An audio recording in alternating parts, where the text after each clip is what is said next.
Hi, everyone. Welcome to the Career Brand Story, a podcast that provides expert career coaching every week. I'm Jeremy Tudor, and on today's show, we are talking about how to find work-life balance.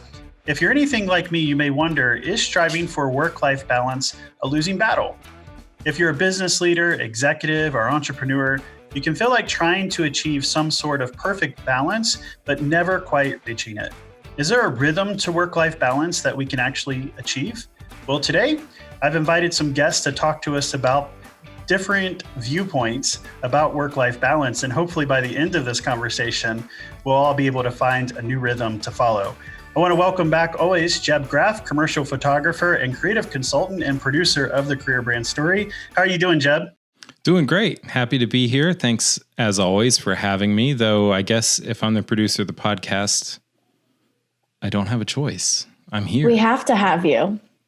Here I am. I'm really happy to be here. And we have McKay Leslie back on the show, our market growth leader here at Jeremy Tudor LLC and the Career Brand Story brands. Hi, McKay. It's good to have you here again today. Jeremy, I'm so excited to be here. I can't wait to talk about and maybe even debate this topic a little bit. Yeah, I know that you've been super excited about this episode. You've got your disagreeing viewpoints, and we are looking forward to hearing them and to see what we come up with, any agreements at the end. Right. And then I have welcome a very special guest, Michael Tudor. He is the Assistant Director at Parking Authority of River City Incorporated in Louisville, Kentucky. He also happens to be my oldest brother. I have to be very cautious here. I can't say that he's necessarily my favorite oldest brother because I have two older brothers, and the other one would get his feelings hurt. So, Michael, it's really good to have you here today joining us as well. Hey, it's great to be able to be invited on your show, and I'm really looking forward to talking to you guys about work-life balance. I'm really interested in seeing what McKay has to say. Maybe we can have some good debate between us on what work-life balance means for us. So thank you. Yeah, and I should warn McKay, Michael can be kind of ruthless. I've played Monopoly with him before with my brothers, and we all merged in a Monopoly game once, and then they held a board meeting and voted me out. So I'm just going to prepare you for this conversation that's coming. I'm ready. I've heard that story before, and I keep meaning the next time I play Monopoly with my family, board meeting is happening. Yeah, it's and I was out early in the game. It happens really fast. It's the only way to do it, and obviously he's never gotten over it. No, this was years ago. Well, Michael, again, I'm glad to have you here. One of the reasons that I invited you, and particularly to this podcast, is that you had written an article about work-life balance on LinkedIn. And I was like, oh, wow, this is great. We're talking about this as a team. And I think your perspective is really great. And actually, our listeners and those who are signed up on our email subscription are going to see that article and what you wrote about there, and some really practical, I think, ideas and thoughts around work-life balance. If you're a first-time listener, I really encourage you to go to our website, jeremytudor.com, and you can sign up for our email subscription and be sure to be able to get this week's email that Michael is contributing to that will have a lot of great information, again, around work-life balance. And to kind of start and just to kind of introduce you to the audience, maybe you could share with us a little bit about just your career story, where you are today and how you even got there and are doing the type of work that you're doing today. Yeah, no, I will. So, I started back in high school. I really thought that I was going to go into some sort of business degree. My senior year, I was taking some accounting classes, and I thought, you know what, I really enjoy this. This is what I'm going to do. Well, fast forward 4 or 5 years later, I'm graduating from college, and I come out with a ministry degree. Nothing to do with business, right? And on top of that, it has an emphasis in working with youth and counseling. And so, things just tend to change as you're working through college and trying to find that passion that you want to go after. Some other things were taking place in my life. I graduated, and there was a job opening for me in the parking industry. And to this day, I still have to explain to everyone what that means when I say I work in the parking industry. For the past 20 plus years, that's been my career. I didn't go into ministry. I didn't go into counseling. I didn't go into accounting, but instead I work in parking. And yes, I do park cars. And I know you like to kid me all the time when I go to my conferences. What do we learn to do? What is it? We learn to parallel park, right? That's right. No. So that's not what we do. I mean, really, if you want to get into what parking, the industry is about, it's property management.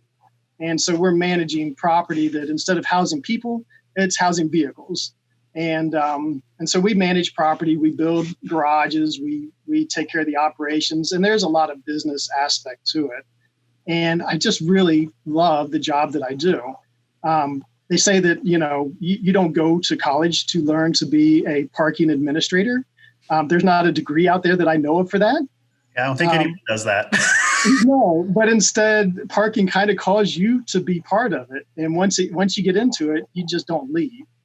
And so that's what's happened to me. And now, being the assistant director in the city of Louisville, I'm able to lead our team in being able to spur development for other big companies to come in, because what do they need when they come in? They need parking for their employees. And so we're able to put together those deals to make sure we get big companies to invest in the city of Louisville. So I really enjoy it. It's a fun, rewarding job that I never knew I would get into. And you've been with this particular company with the city of Louisville for how many years now? Yeah, so I started in 97. It was right after I got married. I got married in January in Cincinnati. Me and my wife, we picked up, and in April 97, we moved to Louisville. And that's where we've been ever since. And so that's 20 plus years that I've been in this job. And I've had different positions throughout that time. But I have to say my most favorite position is the one I'm in right now, because I'm able to lead my team. And what I find most that I enjoy about it is just leading them and training them and watching them grow. Sure.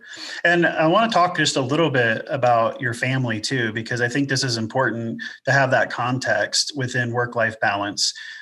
So you have 2 children, wonderful children, some of my favorite nieces and nephews out there. I got to say that right too. Now they're grown up. Emily is in college. What year is she in college? She'll be a junior this coming year. Of course, it all depends on how colleges go back to school and what that looks like, but she should be in her 3rd year. Right. And then Logan just graduated high school, and he is already lined up on a career path, and he's going to start working with Toyota. Is that correct? Yeah, that's correct. So we took him around to different colleges and 4-year degree colleges that we thought he might like. And none of them just really spoke to him. And he just loves to work with his hands and dig into things and solve problems.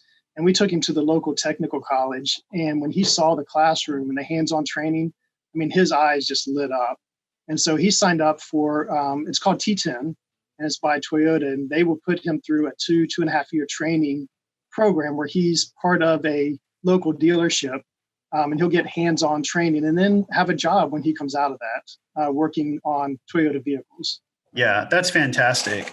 And when you move to Louisville, so here they are at this point, right, starting to venture out and spread their wings into adulthood. But before that, when you first moved to Louisville, they weren't even born yet, right? So, over this time, you have raised a family over the years doing this job. And so I just think it's important, again, to have that context as we get into this conversation, that we're not just talking about our balance at work, but we're talking about our balance with our personal life and our family priorities and work. This is really that pursuit of the whole self in that. And, all of us experience changes with our pace with COVID-19. I think for people who, there was kind of the joke, if you're an introverted, you were made for this season, right? And it was like, yes, finally, they have made it mandatory that we have to stay indoors and away from people. But I'll be honest, I don't know that over the long term, even for people who might be more introverted, that necessarily works well and healthy. And that those of us who might have been high achievers, certainly had to quickly adjust to this balance. And maybe there was a healthy aspect that it made us pause. But whatever that was, our balanced was shifted and knocked off course, and we've had to figure out new routines. How did your pace of work and life really change with COVID-19? Yeah, that's a really good question. I mentioned earlier that I really like to work with my team at work and be able to train them and teach them and help them through their jobs, what they're doing. And so when I had to come home and start working from home, all that became harder to do. I like the organic conversations that happen in the workplace where you run into someone and you're working through problems and you just meet them in the hallway and you're like, hey, I need help with this. And there's just a different atmosphere with that. And so when I got home, I really struggled with making those connections. I struggled with what do I do when I wake up in the morning? How do I get ready for work? When do I take a shower, right? When do I get on this call, and how do I need to act? It was all a very big struggle for me. Now, I'm an introvert. I love being by myself, but when I'm working in teams, I just feel like I need to be there with them.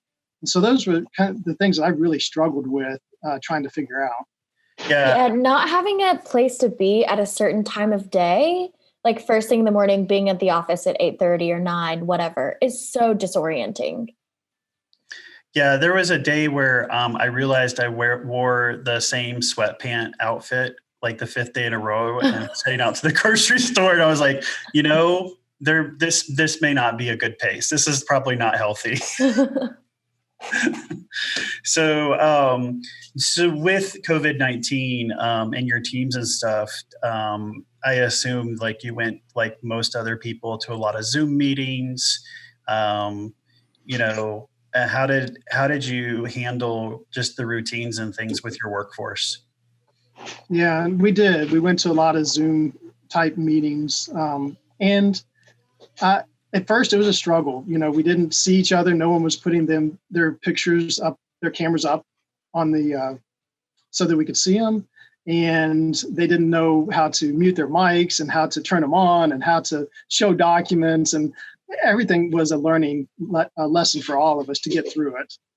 Now we do it quite well. We're able to get in there and we don't necessarily talk over each other, and we don't have our microphones on when we don't need to. And so it works rather well, but there's still an element that is missing of being able to be face to face. And there actually have been meetings where I've said, hey, I want you guys in the office just because I need to see your faces. I need to be in person with you. Right. And the energy that you get from another human body being next to you, you can't transfer that energy through a screen. No. That's definitely where I know we got as a team is kind of that Zoom fatigue. And so we actually got creative and did one of our team meetings at a park where we could social distance, and at least have that interaction and engagement with one another. And it really helped, I think, for all of us just to kind of reconnect after that. So before COVID-19, if anyone is like me, I always told myself that I was pursuing work-life balance, but I'll be the first to admit that I'm not really good at that. I typically have way too much on my plate, and I'm trying to figure out, okay, how do I delegate this? Or I typically just kind of have a stressed look all the time to my face, or apparently I tell my wife, Christy, all the time that I'm just tired all the time. And she says, you say that literally all the time. Or I'm just completely distracted. And, I know that even affects how my team interacts with me, because there'll be times where they'll say, are you listening? Or did you read this? Or did you get this? And a lot of that becomes because I really have too much going on my plate. And so I have the ideal, but I never really reached the reality of work-life balance. Martha Stewart, I found this quote that she said about work-life balance didn't work for her. She said it was one of the most difficult things to do, that balance, which is so elusive to most of us. It didn't work for me. I thought, I can't do it. I can't do all of that. And this is the quote, the part of the quote that I thought was actually sad. She said, I had to sacrifice a marriage because of the lure of a great job. It's impossible for most of us to get that balance. So do you think that that's true, that we can't actually ever attain work-life balance? Yeah, I think it's interesting to look at Martha Stewart because, she had a lot of failures in her life, things that she struggled through. And, but with each failure, I think she showed that with that failure, you can come back, right? You can come back and remake yourself. You can do it again, and you can work hard at it. But it takes a lot of effort. It takes a lot of energy, and you've got to decide where you're going to put your energy to. So for her, unfortunately, she sacrificed her marriage because she put all of her energy back into her brand. I think a lot of us need to be able to take a look at how much energy we're willing to put into something compared to how much we want to sacrifice in another area. Yeah, and I kind of think back to, I believe it was last week's podcast, we were talking about alignment and what that has to do with work-life balance to me is this concept that work and life are two totally separate things. If we are aligned with our work, they're much more integrated. So I don't really see work-life balance as the kind of thing that's like you have this much work and this much life. I see them as integrated, and you're really just kind of striving for health all around. Yeah, I think I agree with part of that, Jeb. And my hot take on work-life balance is that it's a myth. I think that if you're striving for this balance your entire life, you're gonna strive until you die. And I think you're gonna look back on your life and it's gonna be a life of struggle and not a life of peace. And so for me, I think it's more about operating out of a place of centeredness than it is about achieving whatever work-life balance is. For me, I'm in graduate school. I'm responsible for all of my bills and all my household duties. I also worked 3 jobs last year. And so balance was off the table, right? I was not going to have a balanced life this past year. However, I could operate out of a place of centeredness. That was an option for me. And so I found that on days that I got plenty of sleep, got to the gym, did my morning affirmations, got plenty of water. When I was meeting those basic needs of myself and operating out of a place of centeredness, I was able to handle my insane schedule that was not balanced at all. However, on the days that I didn't center myself or I wasn't paying attention to these basic human needs that we all have, right? I knew that I was destined to become stressed out that day. So for me, I think it's more about operating out of centeredness and intentionality than it is about achieving balance. Because especially as Americans and, as high achieving people, it's not going to happen. Well, so I think sometimes when we talk about the word balance, and maybe it's the wrong word, because when we think about balance, we're trying to equally balance something, right? If I'm on a tightrope, like I need to be perfectly balanced on the tightrope so I don't fall off, right? And so I think sometimes that's our approach. So if I work 40 hours a week, then I should have 40 hours personal time, right? And if I exercise, and I burn X amount of calories, then I should get equal amount of dessert, right? Like it seems like we're trying to maybe find always the perfect balance to every single situation. And maybe that's not really, even the right kind of way to think about that, and even our workplaces probably set us up for that, right? Because we go into work and we work to earn X amount of PTO, right? And so it's even kind of built into the mentality that, right, if you do X amount of work, then you get so X amount of rest. And so a lot of companies, right, have gone away with complete, kind of PTO, vacation policy. It's unlimited and you take what you need when you need it, instead of trying to kind of calculate, this formula that, is supposed to work for you to give you kind of work-life balance. Yeah, and I think that's going right along with what Jeb is saying about, not having a job that you want to escape from because you're at your job 40 hours a week. So making the values of your job harmonious with the values in the rest of your life so that you're not, like you're saying, Jeremy, working just to take a vacation. And I think that's really important. And not a lot of people do that. I think a lot of people work to pay the bills and not a lot of people work to match their values. Yeah, I think, McKay, we're kind of saying a lot of the same thing when we talk about work-life balance and you're talking about centeredness. And, I find that for you in your time of life, maybe, doing a lot of schoolwork or working 3 jobs or whatever you find that fills your life up, you've just got to be able to balance those things out. It doesn't mean that one has to be exactly the same weight as the other. It just means that you're able to balance those things out so you don't get burnt out on one thing or another. And you put too much energy into one thing that you can't find the rest, relaxation, and enjoyment in another thing. And so that's true with work as well. I mean, you can throw yourself into it. And there's certain points in your career, you're going to have to do that. Mm-hmm. So if you're starting a new business, you've got to throw yourself into it. If you're just starting a new job, maybe you've got to throw yourself into it to prove yourself. But once you get going, then you need to pull back and you need to be able to focus on those other areas. And maybe that's centeredness, but focus on those other areas if it's starting a family, or maybe it's spending more time around exercising and health for yourself.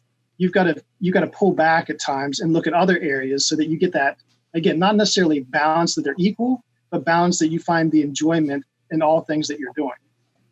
Yeah, that's a really good point. And it goes along with something that Randy Zuckerberg said, work, family, friends, sleep, and exercise. Pick 3. And she said that because 3 is the most that you can prioritize at one time. You can't have it all. And I think, like what you're saying, different stages of life will necessitate different things taking more of your attention and time. I've had to think about that, right, as an entrepreneur. And I love to start new things and do new things. And even starting my own business, that was a conversation that Christy and I had, a lot of talk around. And even right now, this is a really busy season. We just launched a new executive program last week. We brought on a new executive coach, Brian Post. We've launched this podcast. We've launched new marketing strategies. We've moved into an office. And so it quickly, especially if you're an entrepreneur or you're running a startup or you're the sole, proprietorial leader of the company. I mean, there's a lot that happens. And I think for me, I try to find rhythms in that, okay, I know that this season is busy.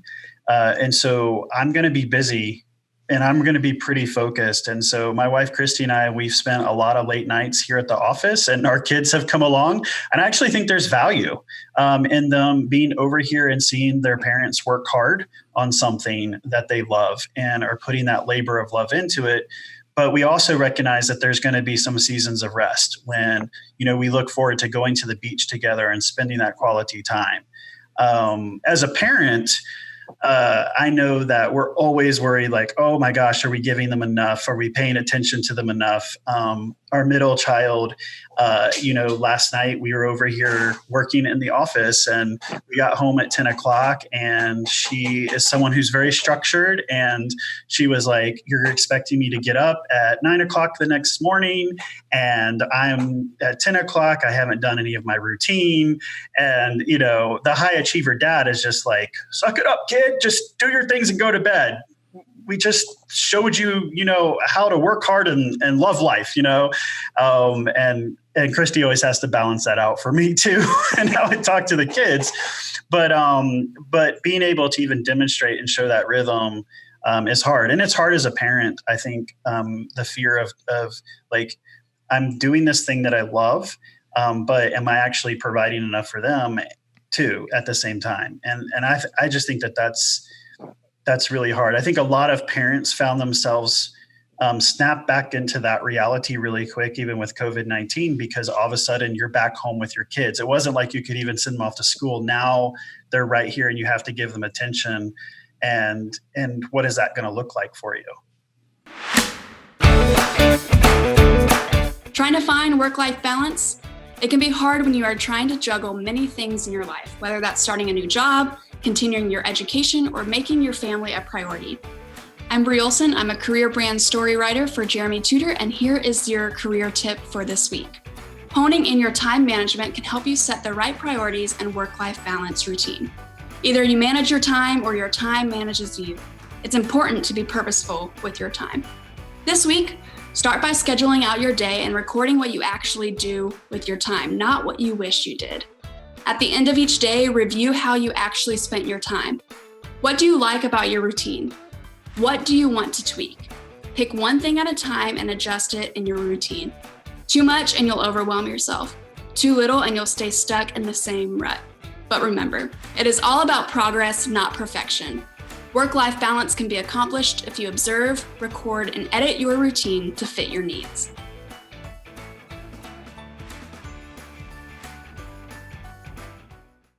So in this week's email newsletter, Michael, you contributed to the article that our audience is going to be able to read on work-life balance and discuss some practical ways to maintain a healthy work-life balance. We talk about reflection, release, recalibration, and results. And one of the illustrations you used in there, and I know that I've watched you do and watch you grown in the sport of running, which, by the way, I don't understand the sport of running. I joke when we see people running in the car, I want to, roll down my window and say, "Are you okay? Why are you running in the middle of this heat? Please hop in our car. We'll hydrate you. We'll take you wherever you need to go. You don't have to run there." But I will also say I did walk 2 miles today. Not today. I walked 2 miles this week. So I get the purpose of exercise. It's just the running part I don't understand. But I still thought it was a good illustration about just, being able to find a rhythm and a pace and all of that. And when we talk about reflection, this is probably a good place with work-life balance, is that we have to kind of take a pause and see where we're really at. And we talk about this all the time, like within career direction with our clients about, it's important to know where you are today and where you're going tomorrow. What are your goals in your professional life? What kind of conflicts and things that you're going to be kind of up against. So how have you seen like that idea of reflection work for you in being able to find like work-life balance? Yeah, that's a good question. Sometimes you do have to just sit and pause and take a minute to look back at where you've been and where you're going to. And I know for me, going into the parking industry was not on my radar. And so after being in it for 5 years or 10 years, I had to really look and be like, hey, is this meant for me? Is this where I'm going to stay at? I remember at one point, I went back and I applied for some youth ministry jobs, thinking that that's what my degree was in. That's where I needed to be at. And I didn't get the jobs. And I think it was for the best that I didn't get them, because I find that as a volunteer at my local church in youth ministry, I'm able to be a lot more free in what I do, and I can love on the kids a lot better than if I was a youth minister and be judged by everything that I'm doing. And Jeremy, I know you know some of this. It's hard to be in that limelight, but as a volunteer, I have a lot more freedoms, and I'm able to use my skills and to support the staff that is there. And so I found that, on that reflection, that is where my background could be used without having to be paid as a career for it. I also found that in my career that I'm in, that I really began to enjoy the teaching and training side of things. And I wouldn't have been able to tell you that before, but that I just love being able to teach and train people and watch them grow and watch that light bulb just go off in their head when they get something. And it's just an amazing thing for me to be able to see that happen. And so whenever, I think it was once said, I do a lot of training with my staff, and we read through a lot of books. And of course, Stephen Covey is a famous author, wrote 7 Habits. And one of the things he said in there, which I love, is if the ladder's not leaning against the right wall, every step we take just gets us to the wrong place faster. And I love that analogy of this ladder just up against the wall, and you're climbing and you get to the top and you're like, you look around and it's not even where you expected to be at. And so sometimes you have to make sure that you're climbing against the right wall, because when you get to the top, you want to be able to look around and know that you made it to where you were going. And that's all about reflection. So today you sit in a senior level position within your company. So as you promoted up in your company, did you take pause around your work-life balance and those priorities of before you stepped into the role? Did that have an impact in decision, or even through your career, did you decide not to do something at a certain point because of that?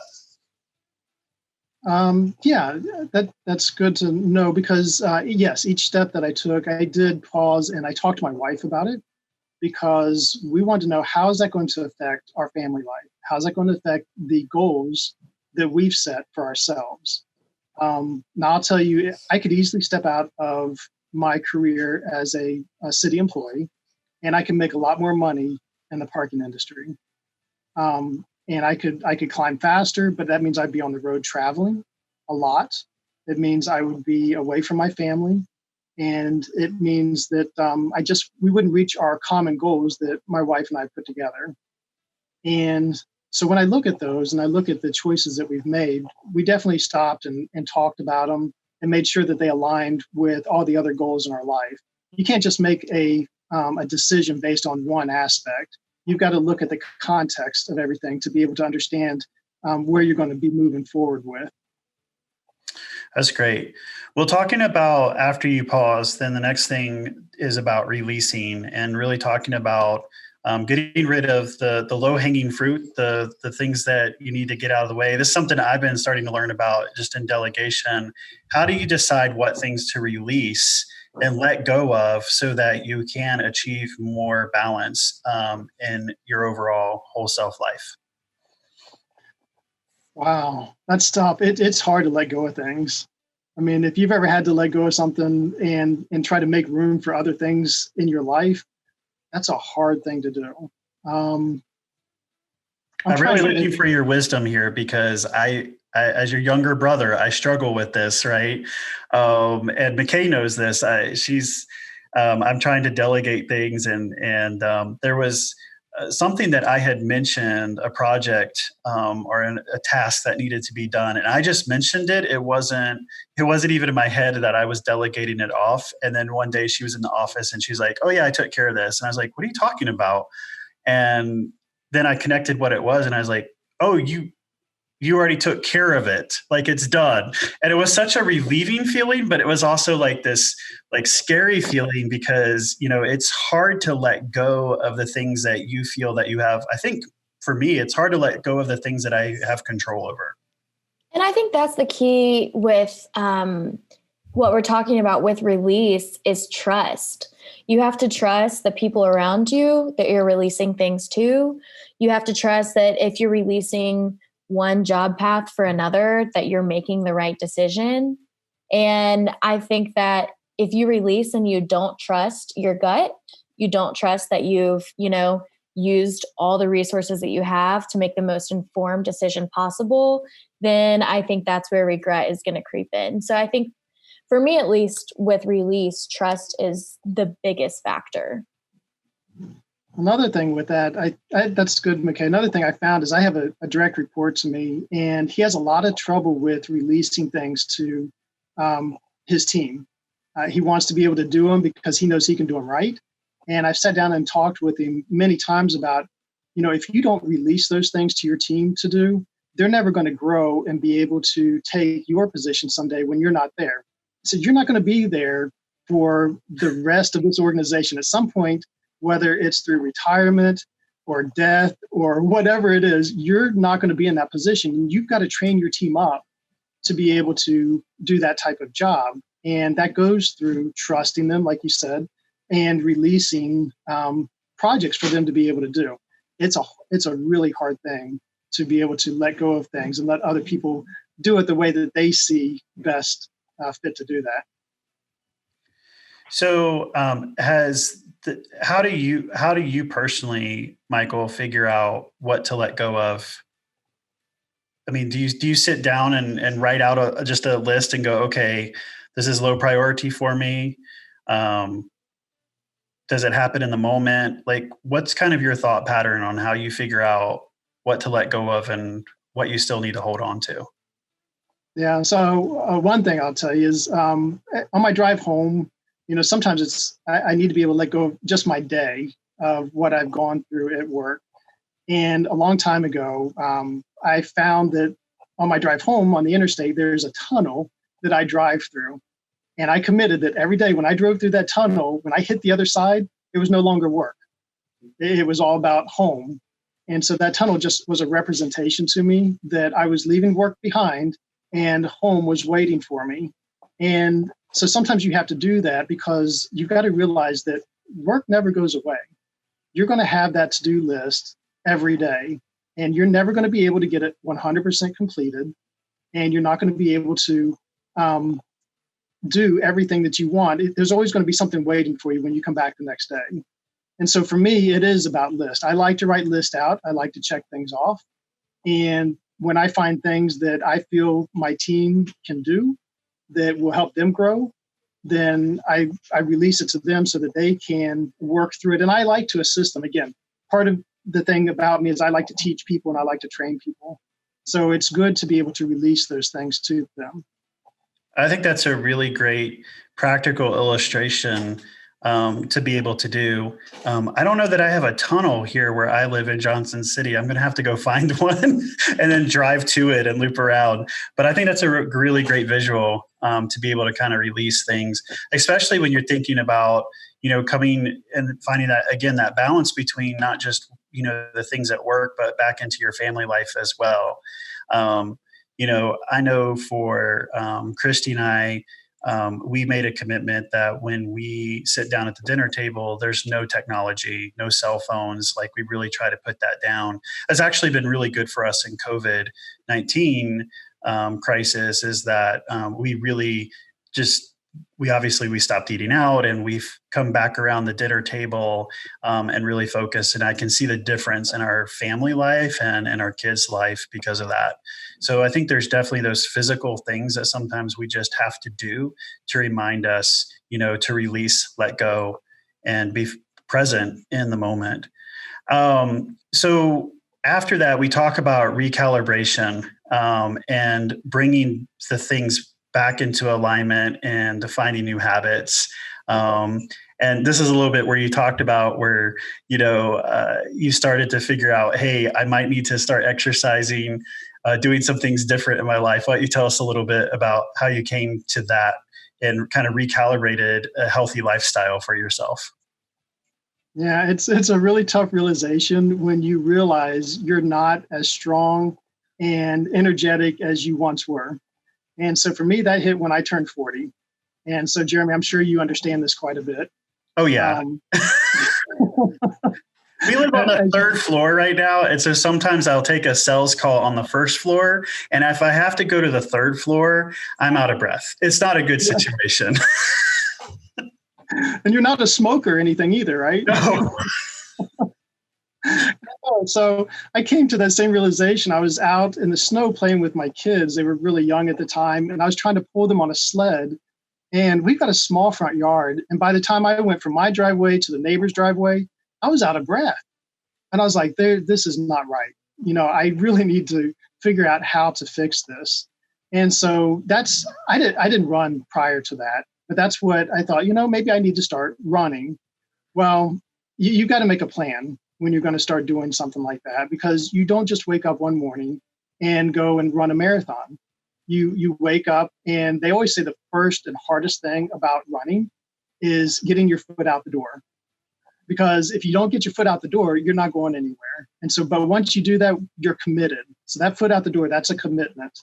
And once you do that, then you get out there and then you pace yourself. And so I remember I didn't have a distance that I wanted to run. I just wanted to get better at it. And so I started, and I probably ran half a block, and then I walked half a block, and then I ran half a block, and then I walked half a block. And maybe I walked some more after that. But as time kept going, I got better and better at it. And eventually I've run several 5Ks, I've run several 10Ks, and probably about a half dozen or so half marathons. Now, I will tell you right now, I'm not up to that. I could run a 5K, but I couldn't run a 10K. And so it's all a matter of what you continue to put your effort into in your life. And that leads you into where you're going to go. And so for me, that's how I work at my pace and how I look back and kind of recalibrate things in my life. That's great. And then the last thing that we talk about in the newsletter that's coming out is the results and celebrating. I actually really love this one because I think we forget to do this both in our personal and professional lives. I think we end up celebrating birthdays because we're supposed to celebrate birthdays, but I think we forget, especially in the workplace, to celebrate those moments where we have produced good fruit, where we have created traction and stuff. When are some key times where you found it really appropriate to really celebrate what's taken place, both within your work life and even a personal life in that balance? Yeah, we found, so we created a team that just looks at being able to celebrate achievements for us. And so over this past year, we've received a couple of awards from a National Parking Association. And so we made sure that we celebrated those awards because everyone contributed to us getting that. It wasn't an easy project. It took us several months to be able to do it. But now we are ranked at the top 3% globally in how we run our company. And that's a huge achievement. And to just get it and then let it go by, it doesn't do anything for the team. The team really needs to feel that they've done something for this. We do that with small achievements. When someone has a baby or a grandchild at work, I know one of our employees just had a grandchild. We celebrated that, and it's a time for employees to connect on a different level. Instead of it being work all the time, we can connect on a personal level with them. And I think that's really important. For a family, obviously, right now, we're celebrating my son's graduation from high school. It's very different this time of year. 2020 will be a celebration graduation that no one will ever forget. They'll be like, hey, when did you graduate? I graduated in 2020. Oh, yeah, I know. I remember that. And so we make sure that we celebrate it in different ways, the work that he's done over the past 12 years to be able to get to this point. Personally, I know for me, I turned 50 this year. And so, a lot of people will look at that and be like, oh, your life's half over. Well, to me, it's a celebration. I can look back on the things that I've done, and I really feel that I have a good work-life balance. It hasn't always been that way. I know that there's been times when I started out and I was full in at work. I remember when I first started working at this job, I'd work from 8 a.m. till 10 at night, every day of the week almost. It was busy. And then I remember other times I had to focus on family when we had kids, and I had to pull back from work and be able to focus on my kids. But through all that time, I've been able to look at different areas of my life and be able to find that balance that was needed.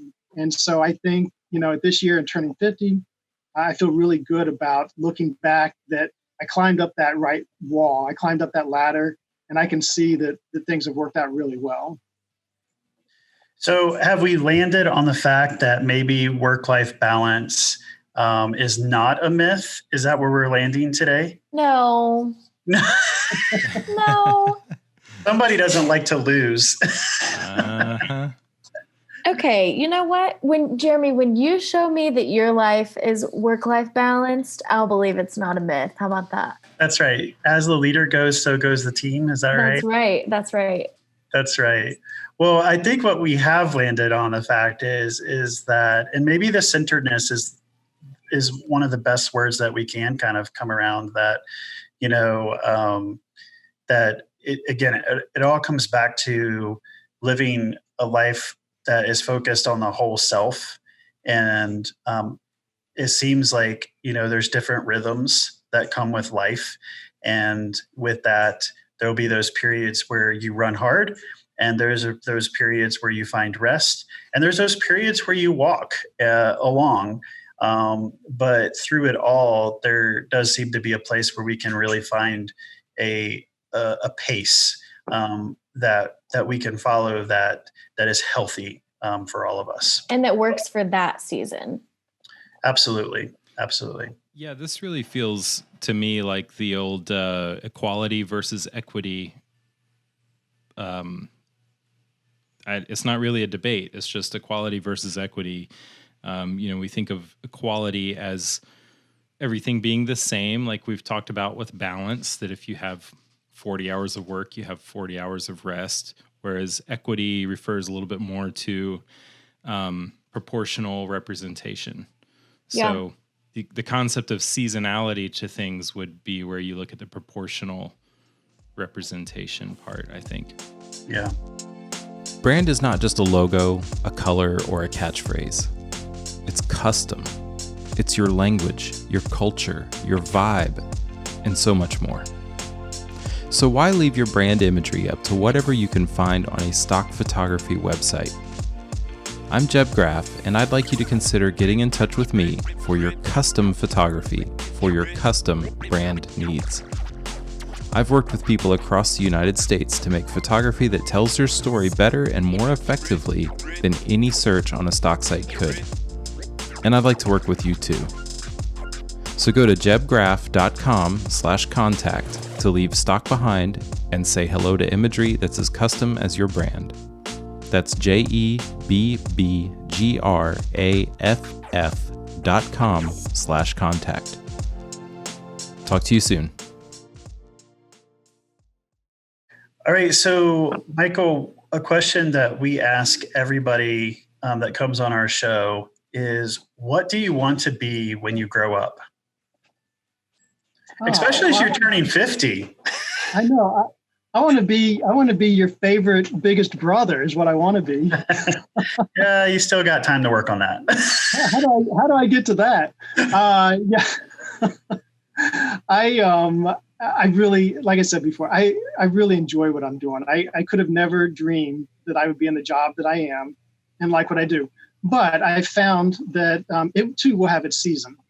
And someday that season will end. And I'd like to be able to continue to somehow train and teach people in their businesses and how they look at things, really, and how they become leaders.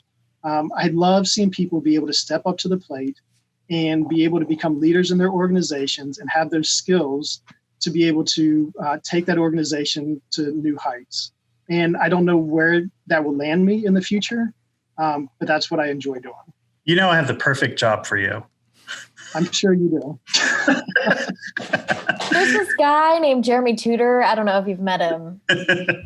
Unfortunately, he doesn't pay very well, does he, McKay? Hey, that's not true. He takes good care of us. That's right. Well, Michael, thank you so much again for sharing your thoughts on work-life balance. And I know that it's been helpful for me and thinking through this, and looking forward to reading more that you share in the email newsletter this week around this thought as we all pursue better balance and a better healthy life for us. Yeah, thank you for inviting me on the show today. I really appreciate it. Well, folks, if you liked what you heard today, you can hear more every week from us by opting into our email newsletter. Simply go to jeremytutor.com to sign up today. We won't spam your inbox, but we will send you emails every week with our expert career coaching advice. If you'd like to find Michael, you can find him at LinkedIn at Michael Tudor. Thanks for tuning in today, and keep on thriving.